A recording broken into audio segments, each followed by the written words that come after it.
Eu vou comprar um carrinho pra vender sorvete. Eu vou empurrando atrás e você vai gritando na frente. Vai ser uma festa, uma alegria sem igual. Sorvete na rua e o calor vai ser especial. Em fragmentos de um ensinamento desconhecido, Gurdjieff trata de forma incisiva um problema filosófico, psicológico e espiritual fundamental: a fragmentação da experiência humana pela linguagem condicionada. A palavra homem, aparentemente simples, revela-se polissêmica ao extremo, cada indivíduo, filtrando-a por suas preocupações, formações e desejos inconscientes, entende algo diverso e subjetivamente condicionado. Essa constatação conduz à afirmação central: as pessoas nunca falam da mesma coisa, mesmo quando utilizam os mesmos termos. A linguagem comum, longe de aproximar consciências, frequentemente mascara a incompreensão mútua. Para Gurdjieff, essa situação exige o desenvolvimento de uma linguagem exata, uma linguagem do trabalho interior, que inclua não apenas termos, mas o reconhecimento do ponto de vista e do centro de gravidade da percepção. Gurdjieff levanta uma crítica de natureza epistemológica. Não há neutralidade linguística. O termo homem, como outros conceitos fundamentais da existência, carece de um referente estável. Isso gera a ilusão de comunicação onde há apenas sobreposição de subjetividades não integradas.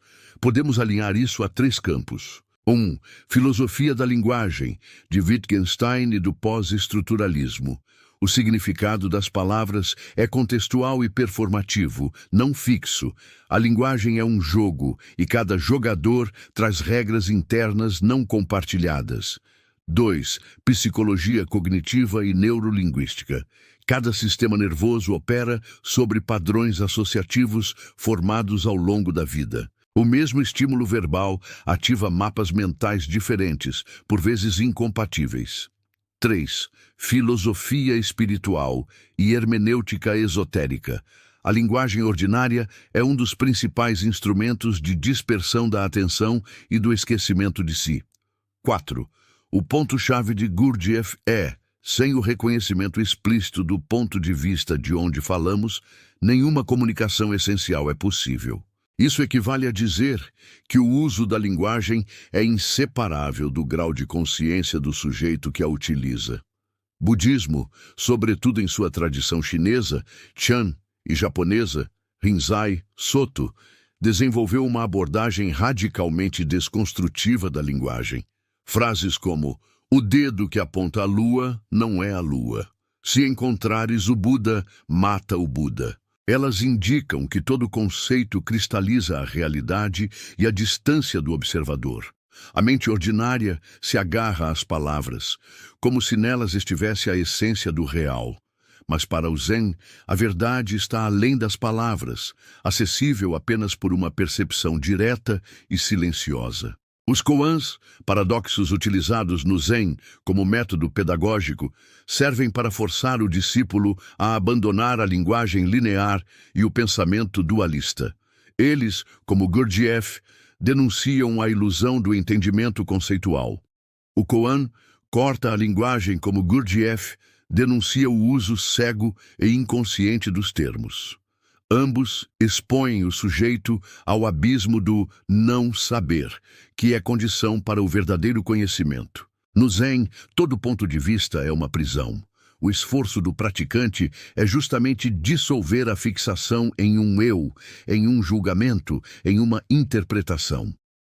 Ver o homem como doente, criminoso, pecador ou apenas animal é esquecer que o observador e o observado são projeções condicionadas. O Zen ensina: desconstrói teu ponto de vista e verás o real. Gurdjieff diria: toma consciência do centro de gravidade de tua percepção e poderás escutar verdadeiramente. Na linha de Gurdjieff e do Zen, o primeiro passo é observar as palavras que usamos e os pensamentos que emergem delas. Ao notar que estamos presos a significados automáticos, isso é certo, errado, esse é um homem bom ou ruim, ganhamos distância do ego mecânico. Exercício diário. Ao ouvir uma palavra-chave, como sucesso, amor, homem, morte, pergunte-se: o que essa palavra realmente significa para mim agora? De onde vem essa associação? Que centro está ativado? Esse simples ato instala a atenção consciente, a base do trabalho interior. Ao ouvir alguém falar, evite imediatamente interpretar ou reagir com base no seu centro de gravidade pessoal. Em vez disso, pratique a escuta aberta. De onde essa pessoa está falando? Qual sua formação, seu desejo, sua visão de mundo? Essa prática reduz os conflitos e permite compreender sem necessidade de concordância. A linguagem mais perigosa é a que usamos em silêncio. O fluxo de pensamentos, julgamentos e reações internas. Gurdjieff e o Zen convergem aqui. É preciso transformar o monólogo interior. Aqui temos uma prática sugerida. Durante 5 minutos, observe suas palavras mentais sem se identificar com elas. Apenas registre. Agora julgo. Agora imagino. Agora me defendo. Essa observação gera clareza e desloca a linguagem do centro de comando da psique. Em comunicações importantes, nomeie conscientemente o lugar de onde você fala. Por exemplo, do ponto de vista clínico, vejo esse homem como doente. Do ponto de vista espiritual, percebo sofrimento existencial. Esse simples gesto reduz a confusão e amplia a compreensão recíproca. É, por assim dizer, uma alquimia da linguagem. O ensinamento de Gurdjieff nos alerta que toda linguagem está embebida de sono, a menos que seja enraizada na atenção ativa. A linguagem mecânica não comunica, projeta sombras. A linguagem consciente é instrumento de libertação, porque revela tanto o outro quanto o próprio observador. O Zen budismo confirma: só há verdade na presença, não no conceito. Ambos apontam para uma linguagem do real, que só emerge quando a mente cessa de nomear compulsivamente e começa a ver, ouvir e sentir com o ser inteiro. Em tempos de comunicação constante e compreensão mínima, esse ensinamento é mais atual do que nunca. Outro ponto implícito e inédito nessa análise é o que poderíamos chamar de fetichização do conceito. A palavra homem funciona no discurso como se fosse uma entidade substancial, única, reconhecida por todos, mas isso é uma ilusão. Ela é, na verdade, uma máscara flutuante sobre a qual se projetam múltiplas intenções, valores, desejos e ideologias. Isso nos aproxima do conceito filosófico de reificação semântica. Tratamos palavras como homem, liberdade, Deus, verdade, como se fossem pedras, coisas tangíveis e fixas, mas elas são fluidas, instáveis, contaminadas de subjetividade e contexto. Isso revela que o modo comum de pensar é essencialmente idólatra. Atribuímos substância a sinais. Essa idolatria semântica produz paixões políticas, guerras religiosas, preconceitos estruturais, tudo baseado em palavras cujo significado não foi investigado, apenas imposto. Quando Gurdjieff aponta que cada um escuta homem a partir de sua especialidade, ele está dizendo: não há palavra que escape à colonização do ego.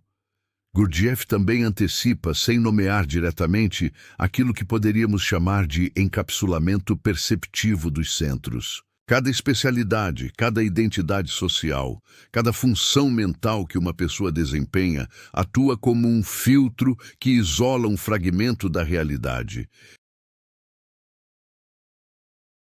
Esses filtros não apenas distorcem a percepção, eles se tornam microcosmos fechados, com suas próprias lógicas, valores e linguagens. Quando ele diz que o moralista não pode pensar em homem sem invocar bem e mal, ou que o médico só vê saúde ou doença, ele está dizendo: Os centros de percepção não se comunicam entre si. O que para a filosofia budista seria um obscurecimento da mente, aqui é visto como uma anatomia da ignorância estrutural. Os órgãos de percepção trabalham em silos e o sujeito é a colagem desses fragmentos.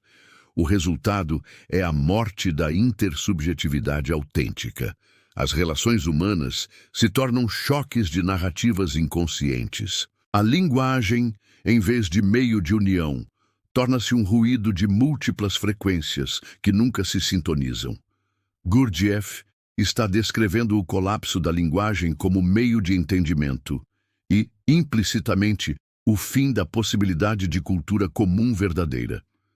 Outro aspecto raramente explorado é que neste diagnóstico a própria noção de verdade se dissolve.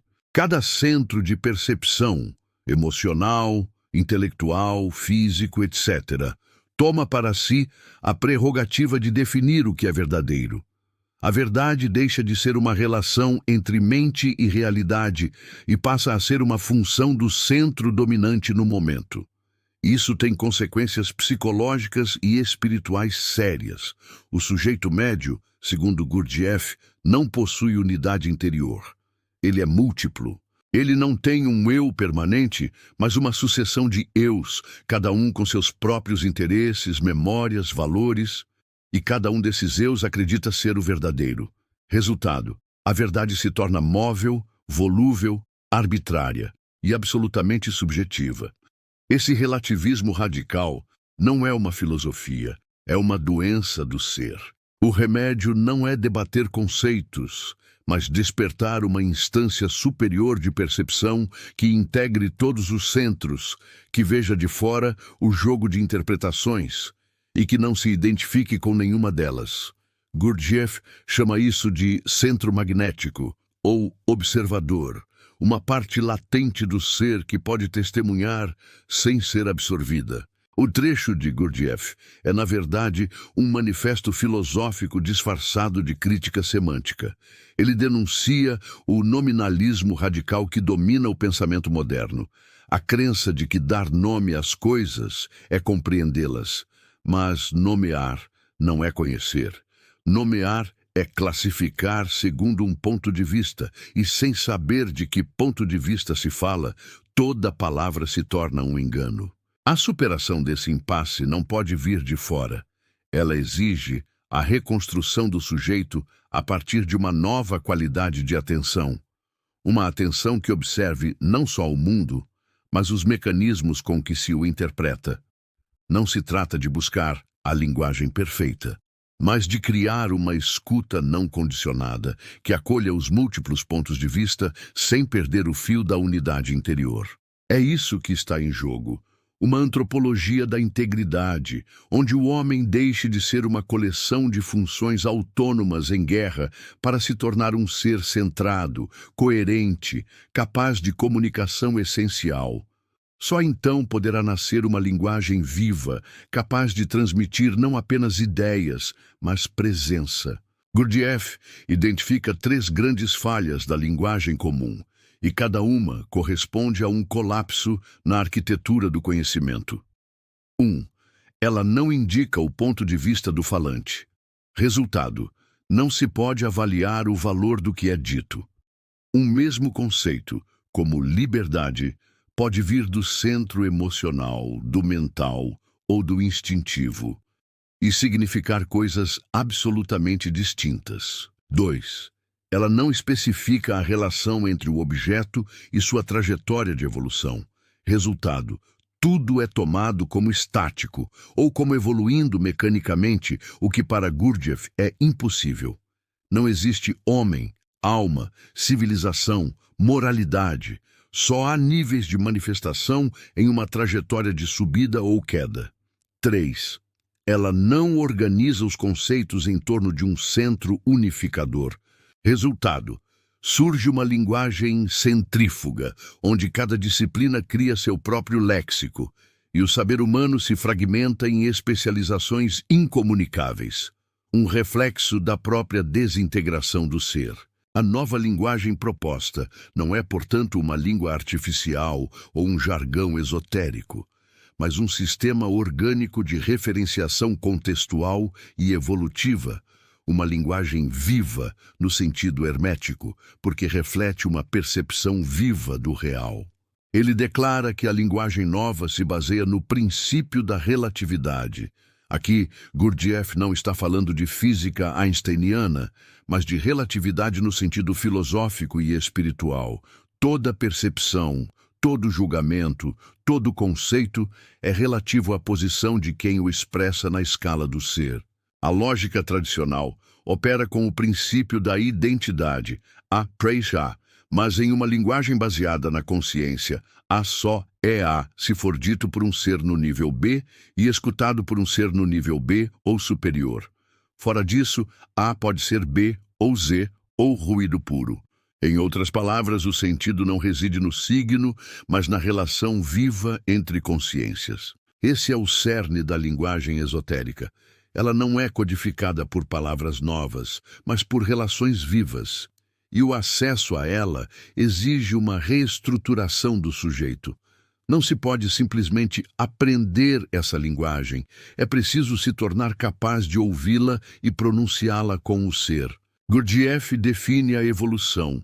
Não a evolução darwinista, linear, biológica, mas a evolução consciente e voluntária, como o centro gravitacional dessa nova linguagem. Isso é uma revolução. Em vez de definir as coisas por categorias estáticas, define-se tudo em função de sua posição na escala de desenvolvimento. Assim, um homem não é definido por sua raça, profissão ou crença, mas por sua capacidade de evoluir conscientemente pela direção de sua energia interior, pela relação entre seus centros, pela qualidade de sua atenção, pela integração de seu ser. Este modelo substitui a linguagem de identidade pela linguagem de função e direção.